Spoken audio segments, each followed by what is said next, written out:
आप देख रहे हैं अनहोनी। तो चलिए बढ़ते हैं आज की इस कहानी की ओर। मनोज अपने तेज कदमों से स्टेशन की ओर बढ़े जा रहा था।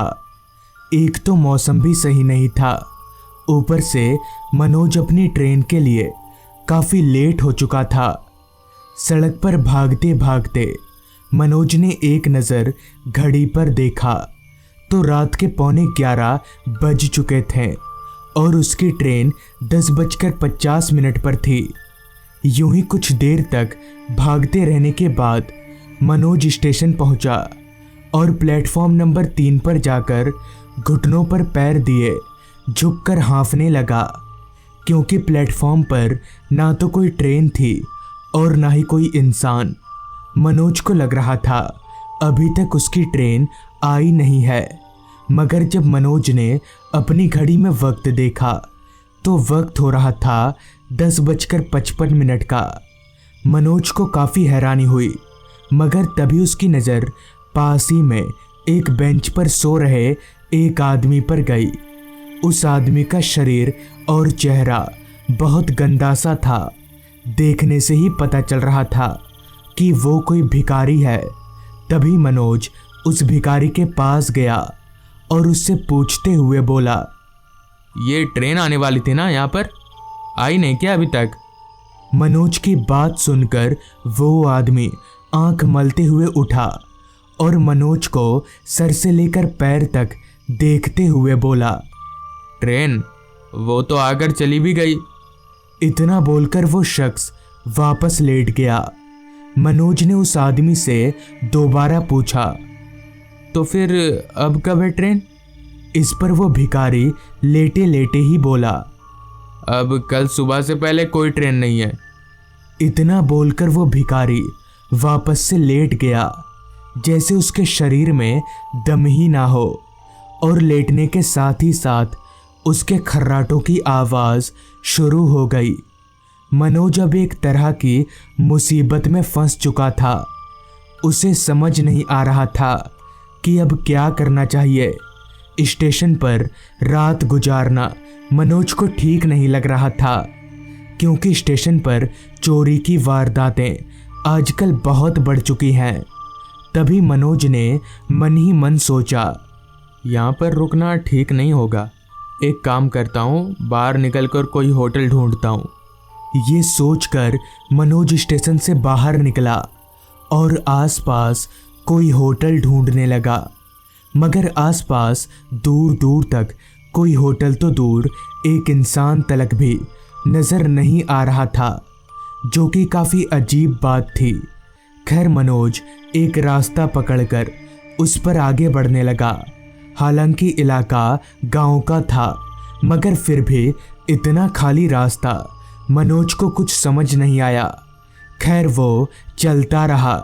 रात के उस काले अंधेरे में मनोज को रास्ता भी ठीक से नज़र नहीं आ रहा था। ऊपर से आसमान काले बादलों में ऐसे ढका था कि चांद तो दूर, एक तारा भी ठीक से दिख नहीं रहा था। किसी भी पल बारिश आ सकती थी, इसलिए मनोज हर पल अपने चलने की रफ्तार बढ़ाए जा रहा था, लेकिन अभी तक उसे कोई होटल नहीं दिखा था। तभी चलते चलते मनोज एक मोड़ के पास आ पहुंचा, जहां दो रास्ते थे। मनोज को समझ नहीं आ रहा था कि अब उसे किस वाले रास्ते पर जाना चाहिए। थोड़ी देर सोच विचार करने के बाद मनोज ने अपनी बाईं तरफ वाला रास्ता चुना और उसी पर चलने लगा। मगर उस रास्ते पर चलते हुए मनोज को ऐसा लग नहीं रहा था कि यहाँ उसे कोई होटल मिलेगा, क्योंकि उस रास्ते के अगल बगल सिर्फ जंगल ही जंगल था। और जब स्टेशन रोड पर कोई होटल नहीं मिला तो यहाँ क्या ही मिलेगा। मगर कुछ आगे जाते ही मनोज की सोच गलत साबित हो गई। रास्ते के एक किनारे पर उसे एक बड़ी सी इमारत नजर आने लगी। मनोज काफ़ी हैरान हुआ, मगर उसे खुशी भी हुई।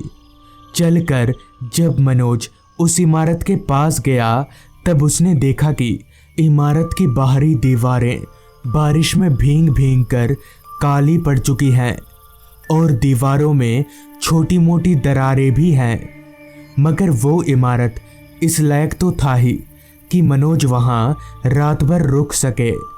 अभी मनोज इमारत के दरवाजे की ओर बढ़ ही रहा था कि तभी वो दरवाज़ा अपने आप ही खुल गया।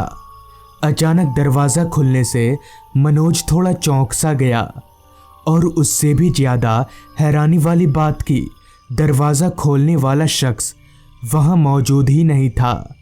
खैर, मनोज ने सोचा शायद हवा से खुल गया होगा, इसलिए वो बात को रफा दफा करते हुए घर के अंदर घुस गया। थोड़ी देर पहले तक जिस घर के अंदर घुप अंधेरा छाया हुआ था, मनोज के घुसते ही पता नहीं कैसे घर की सारी लाइटें एकदम से जल उठीं। मनोज ने घर में चारों तरफ देखा, मगर उस घर में कोई नजर नहीं आया। घर की हालत अंदर से ना तो उतनी अच्छी थी और ना ही उतनी खराब, मतलब ये कि घर रहने लायक था। घर 2 मंजिला था। तभी मनोज ने मन ही मन सोचा, इतना बड़ा घर, लाइट भी है, तो फिर कोई रहता नहीं है क्या यहाँ पर? इतना बोलकर मनोज पास ही के एक कमरे में दाखिल हुआ और कमरे में लगे पलंग पर लेट गया। पलंग पर लेटते ही पता नहीं क्यों उसकी थकान एकदम से कम हो गई और नींद ने मनोज को अपने आगोश में ले लिया, जिसके बाद पूरे घर में खामोशी पसर गई। पता नहीं कितनी देर बाद, मगर जब मनोज की आंख खुली तब उसके कानों में एक आवाज़ आ रही थी। वो आवाज़ बारिश की थी। बिस्तर पर लेटे लेटे ही मनोज ने पास वाली खिड़की से बाहर देखा तो वो देखता ही रह गया, क्योंकि उस खिड़की पर एक काली सी परछाई मनोज को घूरे जा रही थी। मनोज हड़बड़ाकर उठा और आंख मलकर दोबारा उस खिड़की की तरफ देखा तो अब वहाँ कोई नहीं था। मनोज को लगा शायद ये उसके मन का वहम होगा। प्यास के मारे मनोज का गला सूख चुका था। उसने अपने आसपास देखा, मगर वहाँ पीने के पानी का नामो निशान तक नहीं था। लिहाजा मनोज अपने कमरे से बाहर निकला और किचन रूम ढूंढने लगा।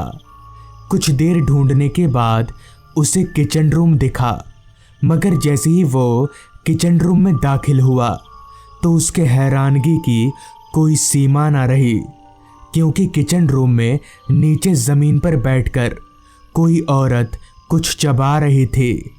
उस औरत का चेहरा दूसरी तरफ था। तभी हैरानगी में डूबे हुए मनोज ने उस औरत से कहा, जी, आप कौन? मनोज की आवाज़ सुनकर वो औरत उसकी ओर मुड़ी तो उसका चेहरा देखकर मनोज की सिट्टी बिट्टी गुल हो गई, क्योंकि उस औरत का चेहरा बहुत डरावना था और वो औरत एक बिल्ली को फाड़ कर खा रही थी।